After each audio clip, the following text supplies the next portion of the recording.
done it! I cannot believe it! I swear you'll never see anything like this ever again! Hello everyone, we are Through on Goal, a podcast where we talk about football and pretty much nothing else. My name is Sam, and as always, I'm joined by my very best friend and co-host, Elliot. Say hello, Elliot. Hello, Sam. Oh, almost caught you out then. It was tempting. How are you? How was your week? I mean, I'm tired, but for good reason. Been celebrating friend's birthday responsibly. Happy birthday. To Jordan. I know he's listening. And yeah, it's been a good week. Busy with football every single night, I think. And yeah, been a good week. How's your week been?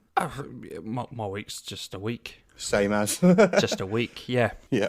Elliot, handball rule is a joke.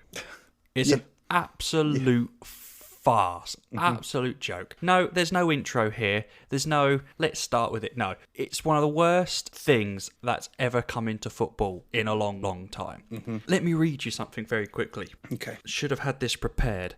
Here we go. It's impossible to jump without putting your arms up to give you the balance. It's nonsense. The whole VAR and handball thing in particular this year is total nonsense. That came from the manager of the team that it was awarded to. Now, when a manager has been awarded that penalty VAR handball in the 97th minute to claim, in all due respect to Newcastle, a very lucky point, because I would go with the word jammy, but yeah. Yeah, jammy. Yeah. You know there is something wrong with that rule. He should not be coming out in the 97th minute. He should be celebrating, cheering, great decision, brilliant, amazing. No, he's come out and said it's a farce. Roy Hodgson nailed it yesterday. And it's a post-match conference when Everton were given a penalty due to... he can't move his hand out the way. Especially, I'm talking about the Dyer one in particular, this one, because it's the most recent one and it's just fresh in my memory. Yeah. He's jumping. He's got his back towards the ball, and his arm. Obviously, you've got. How do you jump? Exactly. You don't jump like a penguin, do you? Momentum. I saw something on Twitter. Somebody saying, if they really want us to comply with these rules, you're going to have to start cling filming players just so they have no movement in their arms. It's absolutely it's a pathetic. joke. It's a complete joke. And, well, it's not the first time that we've spoken about it. It happened last weekend. It's been happening. It's been happening all the time, and it's just ridiculous. I think you retweeted something from TalkSport that it should only, the common sense thing to do is to only really have it as the old rule of deliberate handball, or if it leads directly to a goal, if it comes off of the arm leading to a goal, that's fair enough. That's kind of how it was last year. I feel like it seemed like it wasn't causing. It was still technically the same rule. If anything, it was worse because they didn't have the sleeve sort of they had more terminology in it. But yeah, it didn't seem to be causing quite so many problems as it has been in the opening 2-3 weekends of the Premier League. I retweeted Sam Matterface of TalkSport, who absolutely nailed it. And chances are by Tuesday when this goes out, people may have heard it already. If not, we'll probably retweet it. We say that, we never do, but you might. Yep. In regards to what he said obviously the rule was put in place and everything by David Ellery. Now I'm thinking, I don't know about you, but I've never heard that name before. It's not something that's a common name for me. And I'm thinking to myself, David Ellery, what? He can't have had any interaction with the game. Do you know what I mean? For him to bring in that rule, he can't have had any involvement in the game. No, Elliot, he was a Premier League referee for nearly 11, 12 years. Right. I do. Unlike with you, the name just ring a bell for some reason. I think he might have been the referee. This is a complete guess, so I might be wrong, but I think he was the referee. Do you remember when, was it Aston Villa versus Birmingham years and years and years ago, almost in black and white, when they scored an own goal direct from a throw-in, it went under the keeper's foot. Yes. I have a feeling that might have been the referee. Right, okay. Why do you know that? I'm going to check this out now. So, and what I want to know, Mr. David Ellery, is who hurt you? What team do you support that the handball has constantly gone against you for you to bring in this ridiculous rule? You can't. You get. Oh, get in. Right. Well That's done. David Ellery, he was the referee on that day in whenever it was. You did just say black and white. No, it's not quite. It was No, I know. 2002, but I was 7 years old at the time. But yeah, I'm quite impressed with that. So carry on. Well done. Well done. I'll take that off my quiz question for next week. I don't know. You have a lot of people. It's the FIFA complex. It's awful. I'm never watching it again. Next week, I'm turning on the football every Saturday, Sunday. Every time it's on, we're going to watch it. Of course we are. It's Premier League football. But that's the thing. It's Premier League. How are these rules allowed? How did this ever get passed? How did someone go, well, don't you jump with your arms? I think Steve Bruce kind of alluded to it in his post-match press conference, that if that game was in the Championship, that game would have finished 1-0 today. Because I don't know whether it's Championship and below referees aren't looking for that kind of thing, or whether it is simply that VAR is looking for. I don't know kind of what it is. But yeah, it seems crazy that, sort of paraphrase Charlie Austin with, what is it, the best league in the world with the biggest league in the world, watched by the most fans in the world. That was actually him asking for help from technology, and now we want the opposite. But yeah, no, it just seems ridiculous. And the thing is, it's VAR. It's not. VAR isn't the problem. Is technically doing its job. Yeah, it's the rule makers. The refs aren't the problem. The VAR isn't the problem. It is simply, like you say, it's the rule makers. Anyone who doesn't watch football or doesn't know it, I feel like you can watch a couple of games and you get the idea of the rules. Mm-hmm. You know it. It's quite a basic, simple game. Mm-hmm. Of all the rules that needed changing or altering or anything, handball has to be the one that just does not need it. Have you deliberately moved your hand to stop the flight of the ball? Yes, handball. Have you deliberately moved your hand to stop the flight of the ball? No, not handball. Yeah, no. Why did that need changing? The only thing I'd maybe say on that is that I think they're very insistent on wanting to make rules very much black and white rather than being subjective. But if we've now got VAR available to us, the referee can go and have a look at the screen and he can deem whether it's deliberate. Yeah, exactly. And then that's left to his decision rather than it's black or white. If it hits the arm, regardless, then it's handball. It's just not right. That's what I just do not get about this rule, is that intentional or not intentional, it's handball. Mm-hmm. That makes no sense. It makes absolutely no sense, intentional or not intentional. Yeah, and sort of the money in football nowadays, the consequences of this, it might have absolutely no consequences come the end of the season, but it might be a matter of that stops Tottenham getting a top 4 spot or something like that, or it might be that's the point that keeps Newcastle up and sends down another team, losing the manager their job, something like that. And it's the only thing you really want is common sense and consistency, and that's it. There's not really much of either at the moment. Yeah, this handball, obviously, I'm not sure what more we can say that hasn't already been said. Mm-hmm. I know Steve Bruce, he said at the end of his interview that he wants all the managers should just come together and go to it, because I've not seen anyone apart from Callum Wilson in favour of this handball rule. Right, yeah, it's pretty... And I think even universally hated. Yeah. And if you're getting a Sky co-commentator live on air, absolutely bashing the rule, and I'm sorry. It's just, I don't want to. Who was Accrington's Stanley manager when he lost that famous? I can't think of his falling out of love of football. I can't think of his first name, but I think it's Coleman. Is it Paul Cook? Oh. No, Cook was Wigan. I know he was, yeah, but I thought he was manager. I thought he was manager at Accrington Stanley when that video. Just rapidly followed out a love of football.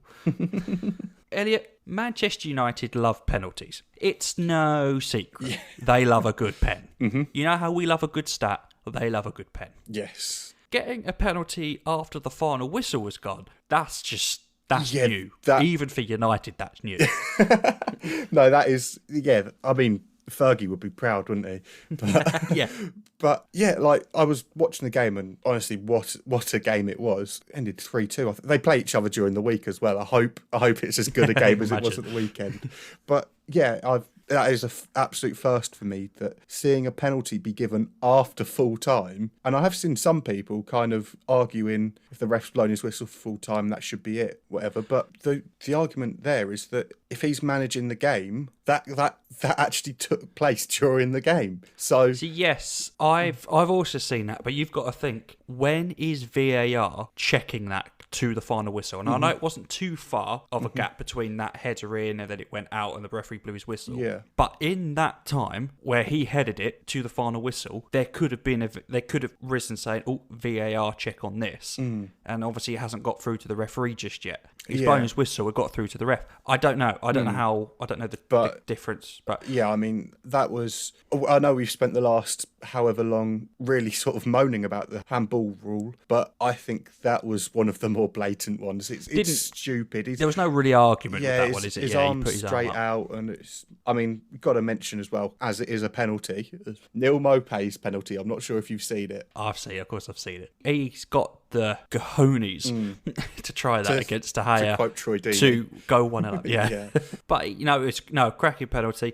As I said, the referee blew his whistle, but obviously there was the check. It's the right decision regardless. Yeah. But what I want to know is, was that penalty taken like a penalty shootout? If Matt Ryan had saved it and it had come straight to Rashford's feet, would he be allowed to tap it in? Yeah, that was my first thought as soon as it happened. But the way that everyone had sort of lined it up, it was taken as a normal penalty. But it would have been interesting if he had saved it. Yeah, that's it. Yeah. Yes, he saved it, and then because then obviously you got the argument of yes, okay, it's a penalty. He saved it. It's rebounded, and then they score off the rebound. Well, was that legal? I suppose the ref would have been within his rights to have blown full time before the rebound came back. Yes, as soon as he hit it, which would have just made it even more controversial, and it would have made it even more brilliant. But you do have here that Brighton are looking very good.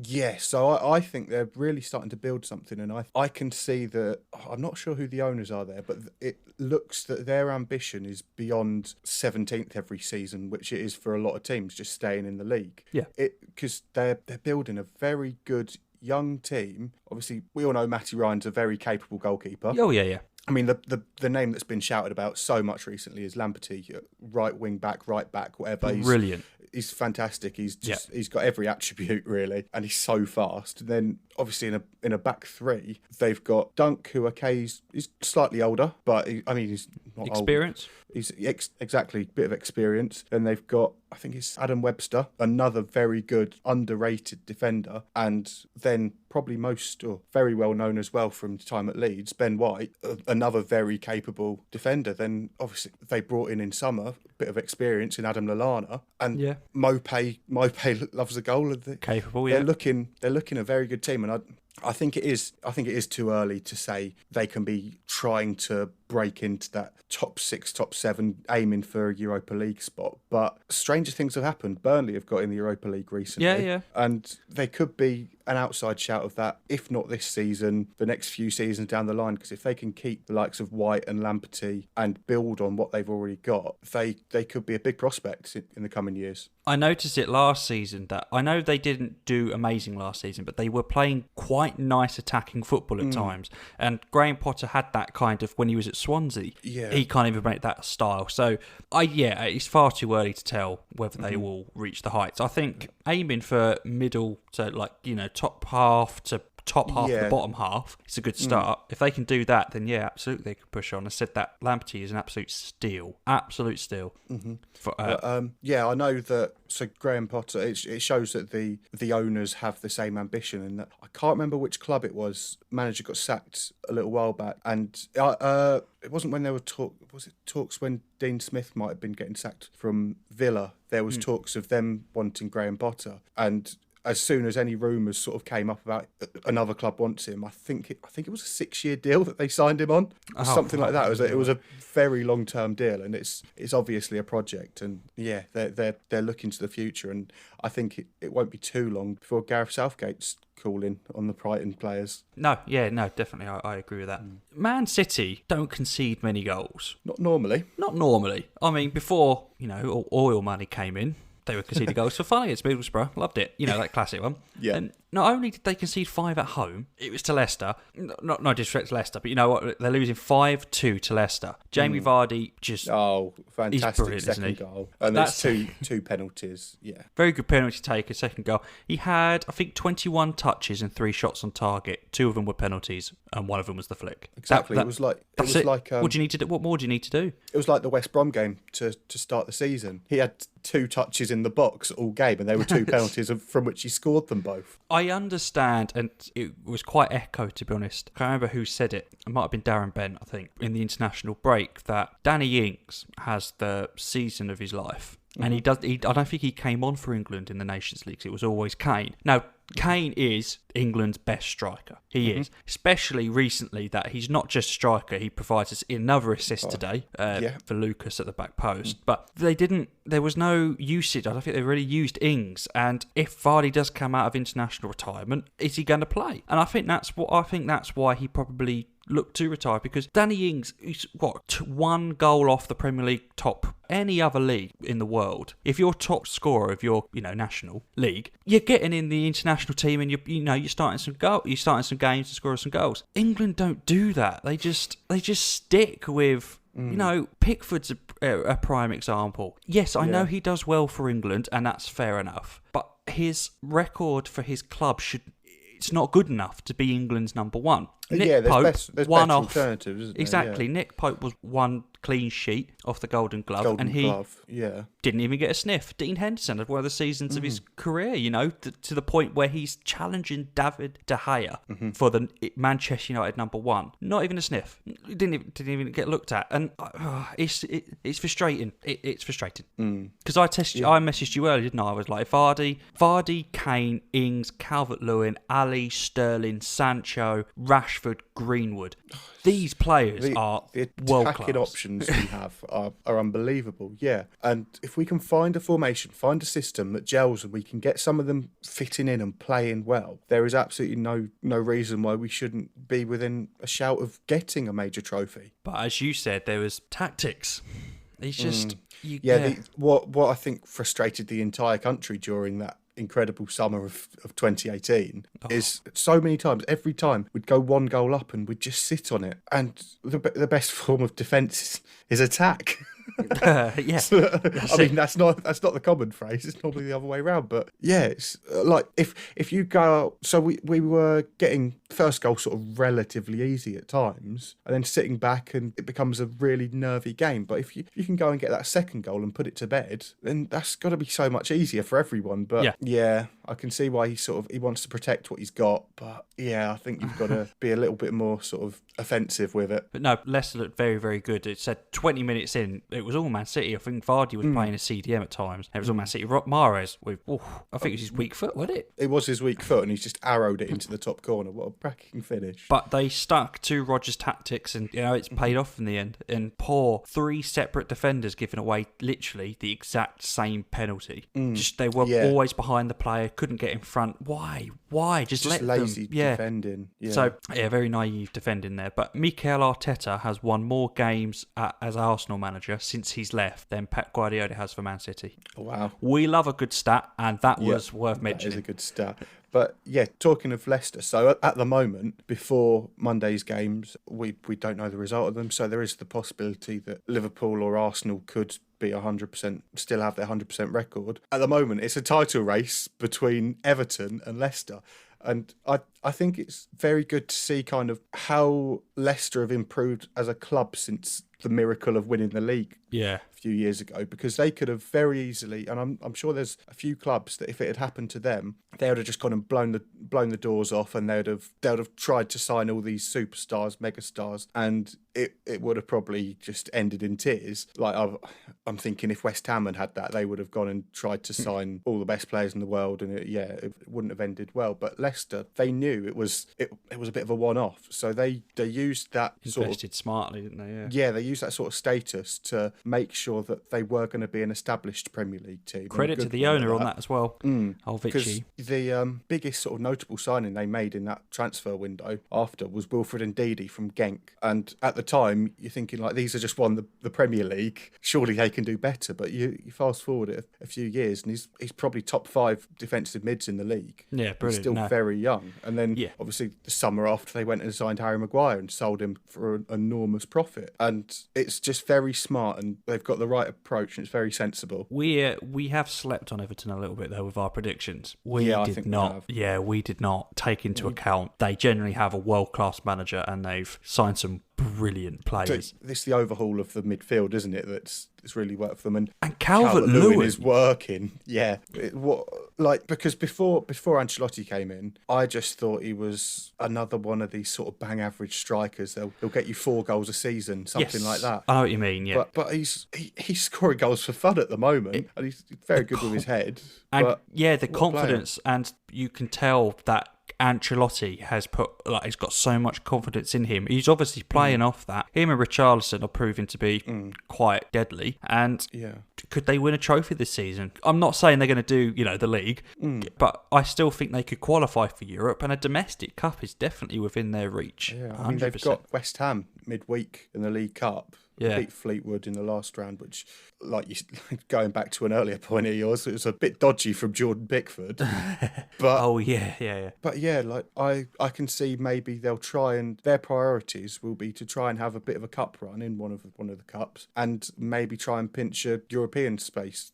I'm sure they'll be realistic at this stage and aim for 6th. Before we move on to the EFL, I've got 4 words for you, and I just want to see your face when I say them. Okay. Patrick Bamford for England.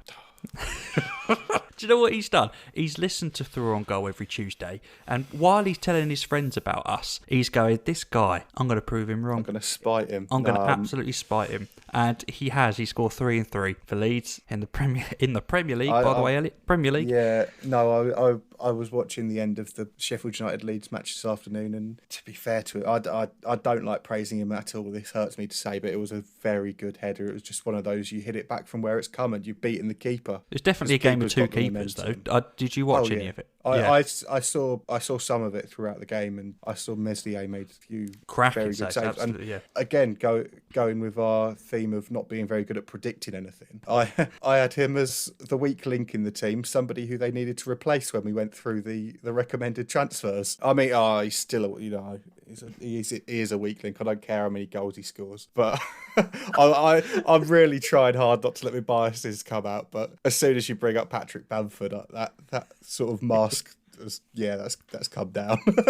Hull had a difficult task in the midweek in the EFL Cup to not only did they face West Ham, but they also faced coronavirus. I'll let you talk. Yeah, the whole sort of early part of the week, it was all news of football club getting coronavirus. That football club was Leyton Orient. That football club had to forfeit their game due to their players having coronavirus. And admittedly, the number of players they're reporting is something like 18, I want to say. It wasn't a small amount. They just said a number of players in the initial report, and I'm thinking, well, how many players 4? are we talking here? Yeah, for the game to be the entire squad. But then it comes around to Tuesday evening, and an hour before kick-off, when the team news comes out, it had Issa Diop and David Moyes. Is it Cullen, the other West Ham player? They are on the starting 11, and then West Ham tweeted about 20 minutes before kick-off, a change in tonight's squad. We're replacing Diop and Cullen.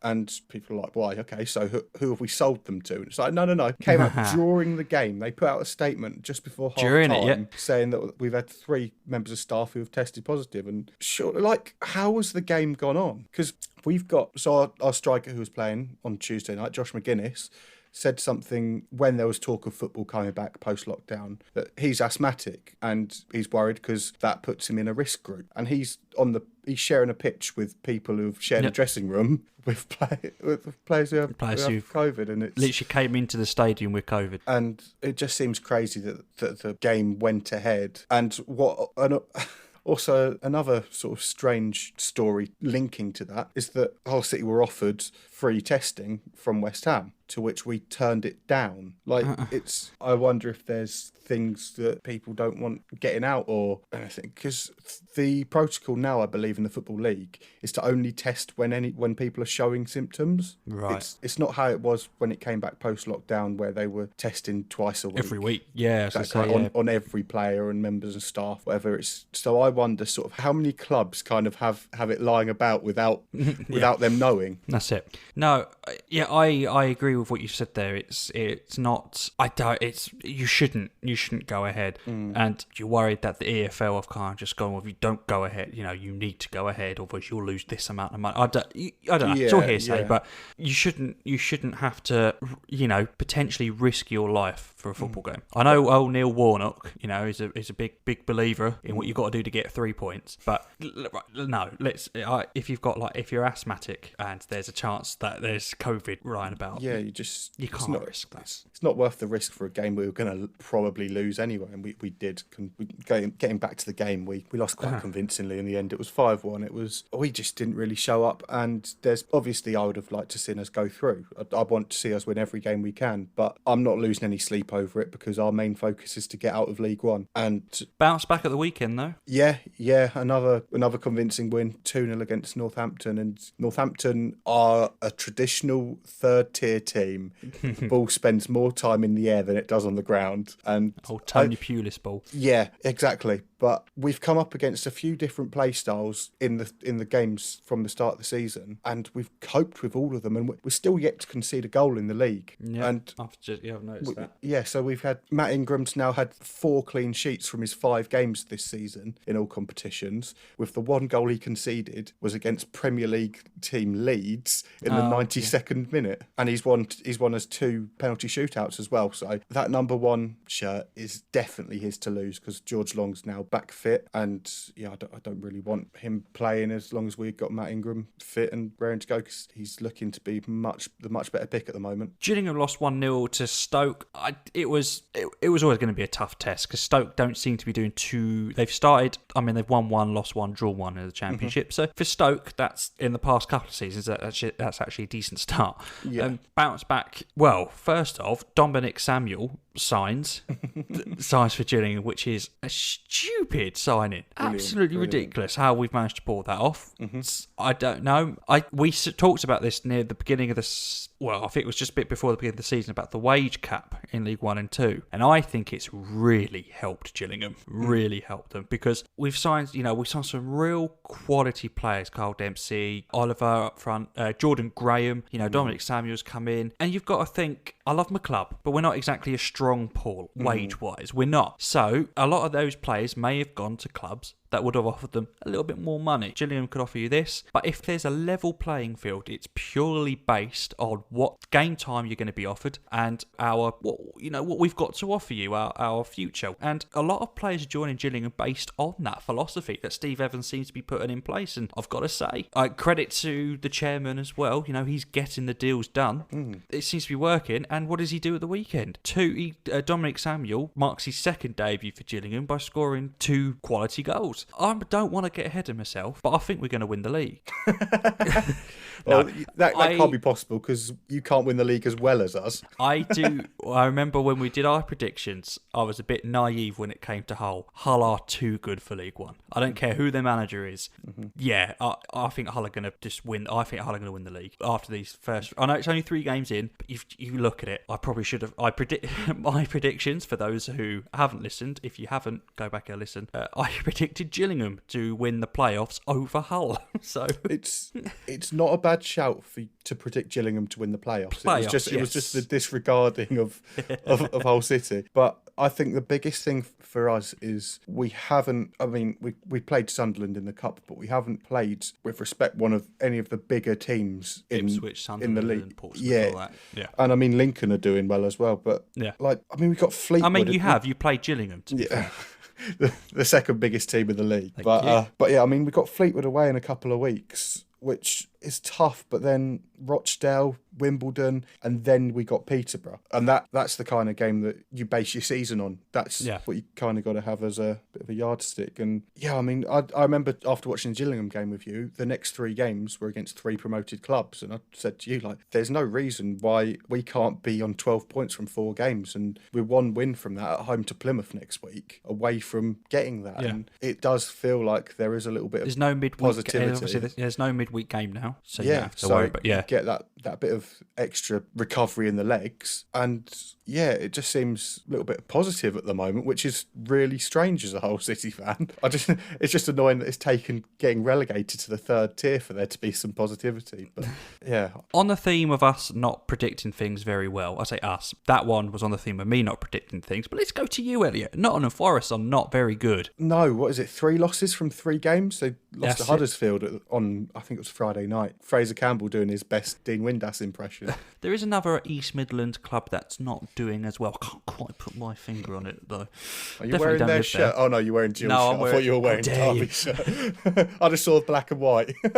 Wearing the Century shirt. No, Nottingham Forest Derby are... Oh, dear, what's happened? Derby were 3-0 down against Blackburn in 15 minutes, and Bradley Johnson, former Derby player, scoring twice. You think at half-time, 3-0 down, you're thinking, right, come on, let's get a goal back. You know, let's do what Chelsea did at West Brom. I know the game was a little bit later in the day, but it doesn't matter. Chelsea came back 3-0. Can Derby do the same against Blackburn? No, they conceded another one. They lost 4-0. I was watching Sky Sports News at the time, and early on they said, I think it was Tony Pulis doing the game, I think, which was strange. But fair enough. Yeah, they went to him about 8 minutes in. Oh, how's the game going? Oh, it's all Derby. It's all Derby. They're walking over these at the moment, and within 5 minutes they're then 3-0 down. It's like, what has happened? In regards to the bottom of the Championship, you have Sheffield Wednesday, Derby, Nottingham Forest are there, and there's one team in there that they're out of the depth, aren't they? They are. Wickham are.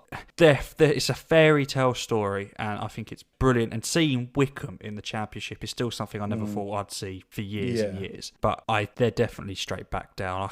I can't see any way out for them. The problem is now. I'll put this to you because this is where I think Wickham's downfall will be, and you might agree with it, you might not. Wickham's downfall will be sticking with Gareth Ainsworth the whole season. Now, Gareth Ainsworth deserves a key to the key to Wickham. He's done is phenomenal, and he will always be a legend at the club. But that's where I think will be their downfall. It's the Eddie Howe thing. Is that if Wickham want to seriously stay in the Championship and Gareth Ainsworth is not providing the results, do you sack him and bring in an experienced Championship manager, a Tony Pulis, someone that has experience in that field of potentially keeping them up? Or do you stick with Gareth Ainsworth because he's been the manager for so many years and he's done wonders with the club with the budget that he's had? So I think it should be the same as what I thought it should have been with Ranieri at Leicester, that he should be given the choice of when to leave the club. Yeah. And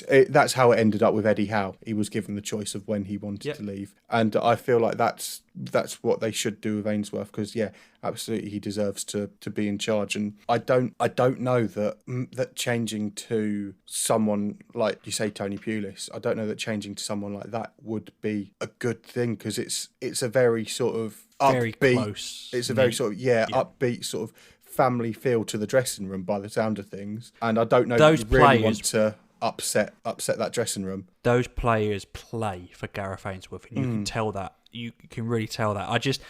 I don't, as I said, I think always Wickham in the Championship. I never thought it was going to, I didn't think it was going to be a fairy tale. I didn't think they're always going to go back down again. But I guess does Gareth Ainsworth want to stay at Wickham? And maybe he sees it as just, we're playing in the Championship. We know we're not going to be here. Do you take it seriously? It's a difficult one especially if it's your first ever time in the Championship where no one ever thought you'd get there. Yeah. They're on a League One budget, and even that, not a high League One budget. Because I think they were within the bottom 3 of budget budgets for League One last season, and yeah, it was a miracle they went up. And that budget isn't going to have increased astronomically. It would have gone up, but yeah, they just can't compete with the budget they're on. And yeah, in truth, they shouldn't really be there, but it's great that they are. Oh, it's brilliant to see Wicker. As I said, the day that they still yet to score a goal in the Championship yet, so they've got that coming, and they probably will. I'll be shocked if they don't win a single game all season. So they will come at home where they will win their first game of the Championship, and it'd be great to see. But and obviously it just Sheffield Wednesday having that point deduction has kind of made it look a little bit better on Wickham's side. Otherwise, they're rock bottom with the East Midlands. So rock bottom with the East Midlands. I like it. yeah. No, as I said, fingers crossed to him. Yeah. It'd be incredible. It'd be absolutely incredible. I don't think we'd see much of it. Kenny Jackett is, I don't know. It's always trending. Trending. Jackett out. Yet he's still there, and he's been there a while now. Just think, like, kind of his time's been and gone. And, like, at least they scored this weekend. It was the first time they've been in a game that's involved goals this season. They lost 2-1. They lost 2-1 to a Wigan team that's been absolutely decimated throughout the summer. And it's a team that most teams in League One will be sort of marking that as winnable. Yeah. And yeah, in the state that Wigan are in and the state Portsmouth are in, you shouldn't really be losing that game. And yeah, it just seems like one of those managerial sackings that it just seems a matter of when and not if, which we'll touch on a similar one to that later. So they're next. They've got Burton, MK Dons and Doncaster next in the league, and then the mighty Gills. So we'll kill them off. Don't worry, Portsmouth fans. Give it a couple more games. We'll get him for you. No, and interestingly enough as well, obviously Bolton in League Two.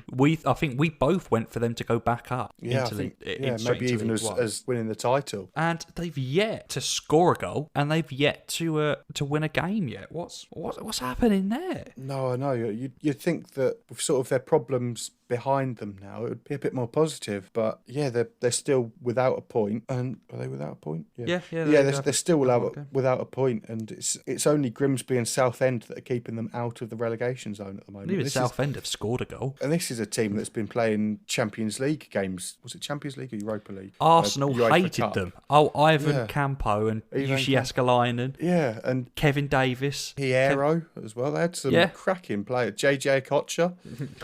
So good they named him twice. Yeah, it's a shame that Bolton haven't been able to turn it around yet, but it is, of course, still very early days. Have a little bit of a European roundup for you. First off, obviously, it was the Super Cup midweek. Bayern beat Seville. Seville looked very good. They gave Bayern a real scare. They gave Bayern such a scare that Bayern then played today and lost 4-1 to Hoffenheim in the league, which was a massive shock when you look at who their first team, other than Lewandowski, I think it was a full-strength side that they were playing. Right.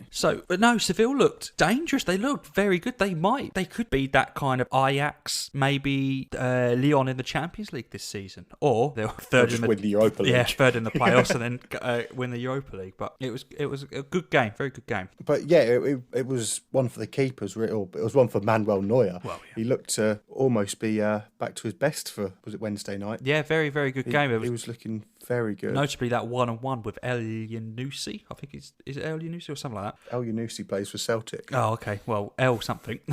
1-on-1, and he really read that ball well. So, no, very good. Elliot, 20 weeks ago, we started a podcast, and one of the first things that we said was, should David Wagner have been sacked? And we were like, We, last week, started a reoccurring segment on the podcast called, Has David Wagner been sacked yet?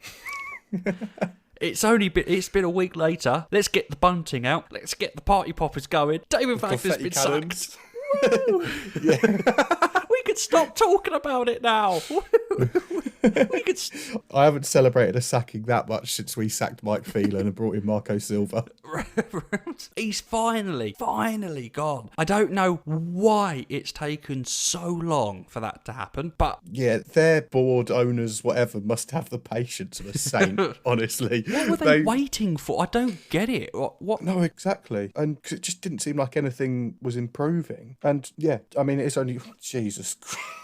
I'll just look at it. So it's 2 games in. Oh, and of course, yeah, they started with Bayern Munich. I looked at it and it said they have minus 10 goal difference after 2 games. yeah, And then to I Bayern, remembered, they did get done 8-0 by Bayern Munich. But yeah, it's been a long It's time. been such a long time coming. I can't believe it. That's one of our first ever recurring segment thing on this podcast, and now it's over. It's done. Yeah. Next time he gets a job, we'll start a new one. As David, Has he been sacked? Yeah, has he been sacked from Motherwell? I don't know.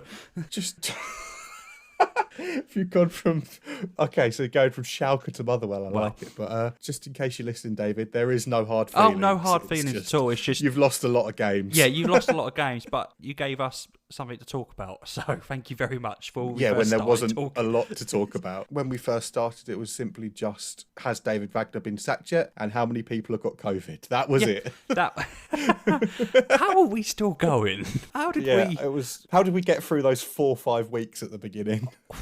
I don't know. I daren't listen to them again because I don't think the quality is going to be there. Not saying that we're amazing, but we're all right. But thank God for that. So thank you to the 2 people that tagged us in his sacking confirmation. We do very much appreciate that. Absolutely. I showed Lana it. I was like, oh my God, people are actually tagging us in this. Yeah, no, I love Brilliant. that. It's that kind of interaction that we love. I absolutely loved it. So thank you very much. Yeah. But unfortunately, everyone that was listening to the podcast just to hear if he's been sacked, we say farewell as he has been sacked, and good luck on your travels. Good luck at Motherwell. Yeah. I tell you what though, if that's the kind of prediction you will end up getting right, I'm going to go on Sky Bet. I'm going to go request a bet right now. David Wagner to Motherwell. To Motherwell. What odds are we talking? And then can we have odds of him to get sacked? Yeah.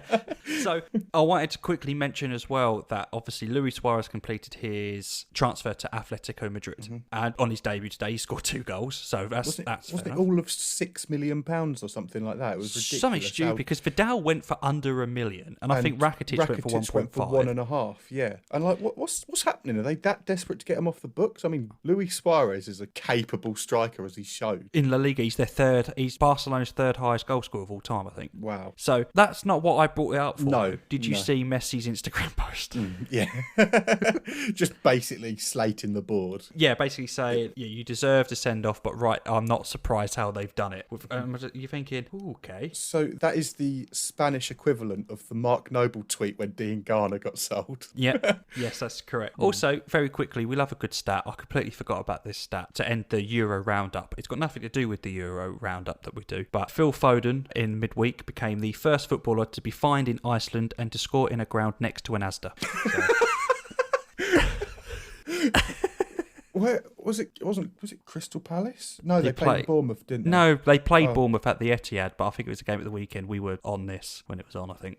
Was it Crystal Palace? Because I think Crystal Palace is next to a Sainsbury's. Who did they play last week? They played Wolves. Oh, so maybe I mean I've not been to Molyneux, but supposly it's next to it's next to an Asda. Oh, it is next to an Asda. I've been to the Asda next to the Molyneux. I actually have done that. Nice. When working, it was festivals. I think it must have been Download or something. I don't know what it was. Right. But, it was ages ago. I've been to that Asda. Nice. Dark foods at that Asda. Now all you need to do is to score at Molyneux and then go and get fined in Iceland, and you've matched him. That's it, Phil Foden. I'm coming. Yeah. Well, there's rumours that he's going to sign a £150,000 a week contract, and if that's what it takes, Iceland and Asda. Let's get on Ryanair. Let's see what those flights. But anyway, Euro roundup. Technically it had something to do. Yeah, brilliant. So Europe. Right. So we come on to No Context News to end the podcast, where me and Elliot challenge each other to find the most random news headlines from around the world that really make us think. I don't know what Elliot goes for. Elliot doesn't know what I go for. We just say the headline and we just end the podcast. I've been saying that same phrase now for 20 weeks. I don't think we've ever gone for a headline outside of England, and I say from around the world. That's a good question, and it's in England today. I'll see if I can mix it up next week. I'll see if I can find a headline. It's probably going to be America because it's crazy over there. Oh, yeah. Just Google Florida man and see what comes up. But this week is Elliot's turn, and he has a headline from England, so let's go. So actually, I very nearly went with an American one this week because there was news in the week. This isn't my headline. But there was news in the week of someone who died from eating too much licorice. It's not that one. one. And there were great comments of it seems like you could die from all sorts nowadays. Oh, yeah, I bet, yeah. Thoughts to his friends and family, there must be in all sorts right now, right? Yeah, so I've actually gone with one from Bristol Live. And You are? And sorry. I'm so sorry, Bristol listeners. we actually have got listeners in Bristol. I'm so sorry. And it reads simply, men find very long fork on Bristol Street. So we've been through a goal. We're on Spotify, on Twitter, on YouTube, on Apple, Google, wherever you get your podcasts, we're there. If you search for Through a Goal podcast, and you can find us there. And as ever, any sort of interactions on Twitter or comments on YouTube or anything is very much appreciated. Like if you find the big knife and spoon to match the cutlery set, please let us know. We'll forward it on to Bristol Live. Yeah, we'll give him a shout. Brilliant. Well, I've been Sam. And I've been Elliot. Yeah, we thank you very much for listening. We'll see you next week. Cheers. Also, underneath the headline, it has a little tagline of, I think it's the type of story people need to hear, they said.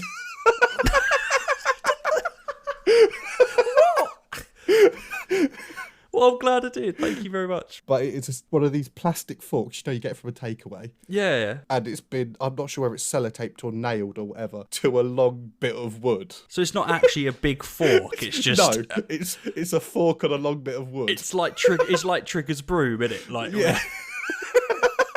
It's not the same broom. It's not a fork, is it? I could tape anything to a long piece of wood and call it the world's largest thing, can't I? Oh, anyway. Oh, sorry. Yeah, anyway. Shall we end it again? I've been Sam again, if you've listened this far. Yeah, I've been Elliot. Yeah, all right. Yeah, we'll actually see you next week now. Yeah. Bye. Bye-bye.